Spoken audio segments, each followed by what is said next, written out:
Brothers, sisters, I am very, very happy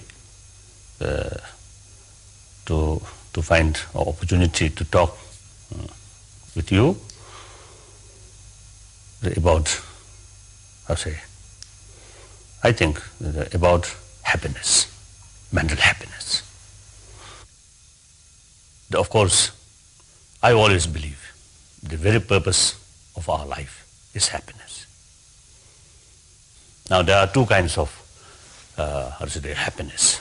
One mainly come from physical comfort.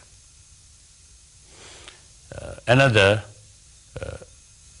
kind of happiness which essentially the mental thought or through mental training. Now obviously the physical comfort and mental comfort, between these two, the mental comfort is much more superior. Superior is much more influential. The reason, if our mental state in a calm, happy, then small physical uncomfort, even some small pains, we can subdue. On the other hand, if our mind is in the state of very restless or some kind of uncomfortable, then the person may have the best facility. That person will not be a happy person. That's very clear. So therefore, the mental experience is more important than the physical experiences. Of course, when we talk experience, that means some feeling of mind. But there are one immediate cause, mainly physical, another mainly mind itself. So there are two kinds of experiences.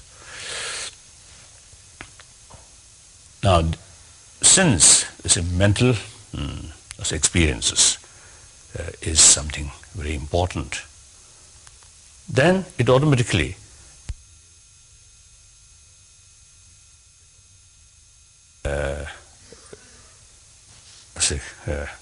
bring one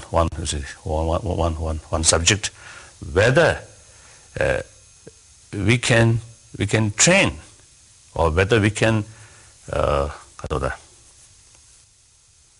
there's a physical comfort, the requirement of the physical comfort through certain way of effort, mainly through money.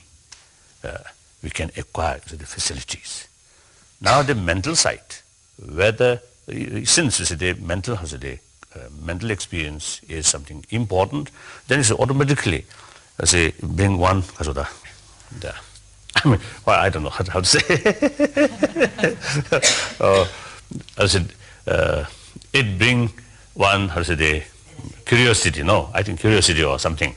Or whether there is a certain way of training or a certain way to achieve that mental happiness. So now here, I think human being, the human mind, generally speaking, quite smart. So not like other species of mammal, but we only human being. Through centuries, invented a certain kind of technique. Using that technique, then shaping our mind. The other animals cannot do that. So that usually we call meditation.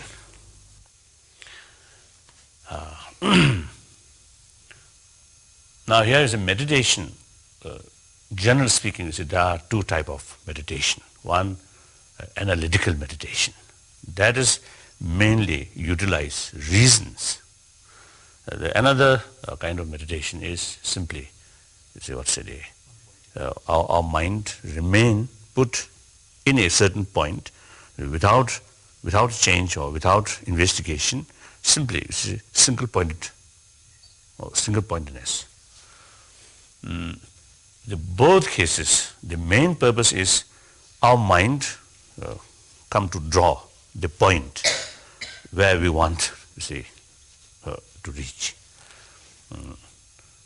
Now, for example, yes. Now, so you see, basically, you see, since a mental attitude is so important, it is so influential in our daily life. You see, there is the very, very important element. When we wake up in morning, at that moment our mind feel happy or fresh. If our mood at that moment good, the rest of the day, generally speaking, even face some problem, but because of the morning mental mood is good, so it's some kind of influence will remain there. So you can face easier that day. But one day, when we get up, our mood something dull or something, or I think including what called nightmare or something very terrible, dream. So when we wake up, our mind a little bit unhappy mood. Then that day, even slightest something happen, very small things happen. Oh, immediately you may burst. So the mental attitude is very important. It's a factor in our daily life. The mental state, calm. Then even some negative things happen, bad news or tragic things happen, it may not disturb much. Now I feel usually many people, I think in the modern society or the society where people very much concerned about money, about material development, then naturally the sort of tendency or the whole atmosphere is such that people pay very much attention about money, about wealth, and for wealth the education. Usually the education also, I think, some kind of oriented towards money. I think we are generally neglecting about the mental, the neglect about taking care about mind. Too much taking care about external material matters, but not sufficient. Taking care about mind. We are neglecting about basic human value, and neglect about mind. When we talk about love, compassion, human affection, we cannot buy these things from shop, from supermarket. No matter you have plenty of money, but you can't buy these things. You can't educate. Through experience, through deeper sort of realization, then these things, of course, will come up. So therefore, now certainly I think that many today's problem, I feel, due to lack of basic human, I think due to lack of realization or acceptance of basic human value. Or another word, I think we are lacking proper care about our mental, about our mind or mental thing. So therefore now meditation becomes important. Meditation is the instrument to make to shaping way, to transform, to shape our mind. According to my own little experience, through meditation, of course, I'm a Buddhist monk. I usually describe myself as a simple Buddhist monk. So therefore, according to my own experience, of course, through Buddhist meditation, when I getting older and older, and in some cases the problem become more serious. But it's my mind, and the problem become more serious, and of course its responsibility is become more because of the delicate way. Delicate. But it's my mind getting older is more calm, more calm. Yeah. I hope not due to weakness of the body. Same as the body, I think still quite fit. but you see, anger or hatred, you see, these things, you see, comparatively, you see, much less. So result is my mind much more calm. It's much more happy. So you see, this very, very useful when I, you see, they face some problems. One problem, you see, happen. Of course, I realize this is the problem. We have to overcome this. But at the same time, not much disturb in my peace of mind. So this, I certainly can say, this is the result of, you see, meditation. So meditation is, you see, something very important. Now you see, there are various different kind of, you see, meditation. Now here, I think I would like to mention to you the meditation. You see, the instrument of shaping mind, right? Shaping mind, or you see, transformation, right? Transforming the mind. Transforming the mind. This we should not consider as a religious subject. Like, you see, the compassion or the spirit of forgiveness, or these things, I usually call these are human good quality. Now, obviously, when we born, I think we are quite free from any ideology. See, from birth, we are not free from human affection. The religion comes later. I think in fact, the all world major religion, you see, carry the more or less the same message, such as compassion, love, and forgiveness, the spirit of harmony, and sense of brotherhood, sisterhood. All these things is taught by, you see, the all major world religious tradition. And I do feel, you see, these are, you see, in major world religious tradition, these are the very, very important religious subject. However, you see, this does not mean that if you accept value of compassion or forgiveness, then you must take religion as a whole. If you reject or no more interest about religious thing, then you see also you see ignore these things. So you see, we have to make distinction. The religious message, because of the religious subject, or purely a religious subject, such as faith, and the basic human good quality. These are two things.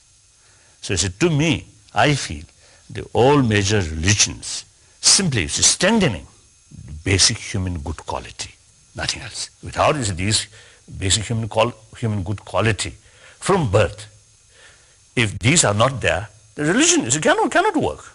So religion is simply on the basis of these basic human good quality. Then it's simply trying to increase these things, and put some different philosophy of these things in order to aiming, strengthening or increasing these good human qualities. So you see, it is important to make known, to know these are different subject. So whether believer or non-believer, these good basic human qualities, this is so long we are a human being. So long we want to be happy human being. We want happy human society. There is no point to neglect about these good qualities. Without these qualities, the individual or family or community will not be a happy one. That's clear. Now, for example, I myself also, sometimes I think quite often, you see, the idea which come morning and idea come evening, conflict. Sometimes a conflict. So you see, as a human being, you see, we have this smart kasoda, smart brain. So it brings a lot of different ideas. So there are a lot of conflict there. So even within one person, you see, the different, at different time, you see, different ideas come. So it's a conflict there. Now here the meditation also, you see, I feel not necessarily be a religious subject. Simply, you see, training of mind is kind of meditation. So this is not religious subject. Now, businessman, or scientist, or doctor, or teacher, they all different, various different kind of professional work. If you say the mind, the person who conduct this field, is their mind more alert, more calm, sharpness. It's very useful in various these fields. So mind is some kind of prime mover. So the training of the mind is every field is in need, very useful. So nowadays how to train our mind. As I mentioned before briefly, you see two kinds. One, analytical meditation. That's, I feel, is more effective. Now, because it's a human intelligence, you see, I don't know the proper word, intelligence, I think, intelligence, or I don't know. Discriminative awareness. Discriminative awareness. Discriminative awareness, but I don't know.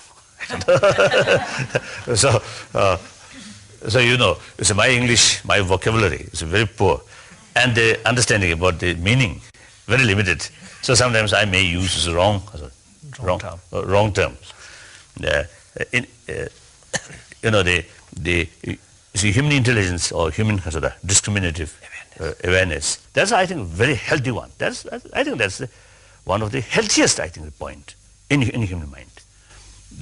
So from the Buddhist viewpoint, the skeptical attitude or skeptical awe, not easily accept, but wait and carry experiment and try to look reasons. Then once you see the reasons and through experiment you get some experience, then you accept. That is a Buddhist attitude. That is also the scientific approach. So you know, the using reason is very, very essential. Through that way, you see, the real change in the concept, right, take place through reason. Just as a simple, mere single-pointedness mind. At the moment, you may feel less disturbance, but in long run, not much effect on our mind. Analytical meditation is analyze the situation and using reasons and experiment. Then you really develop some kind of genuine conviction. Once the conviction is developed there, then you see whether you see the belief or you see faith now become very firm. Even you see someone say, "Oh, this is not the case," then still you feel, "Oh, I already experimented. I already and I already analyzed the situation through various factors. Now it becomes clear. So you see the other explanation will not affect easily your mind." Simply, you see, this single-pointed as a meditation. You simply meditate on the point, not necessarily develop some kind of firm conviction. So therefore, if the different information comes, immediately may change. So the analytical meditation is much effective and important. So in both cases, the analytical meditation also, when you when you analyze the situation, your mind should some kind of channelize all your mental energy. Now must put on one line, so that you see the force of analyzation become much forceful and go deeper. So for that, again, now we need some kind of experience of single pointedness.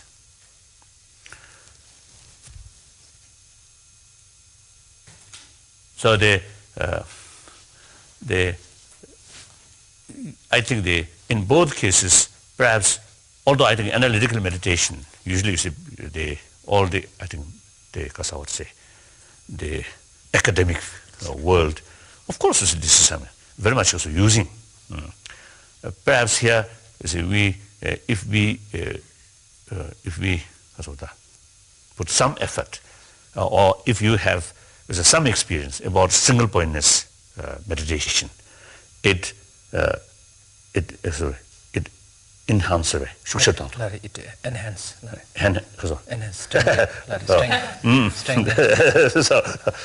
So strengthen or easier.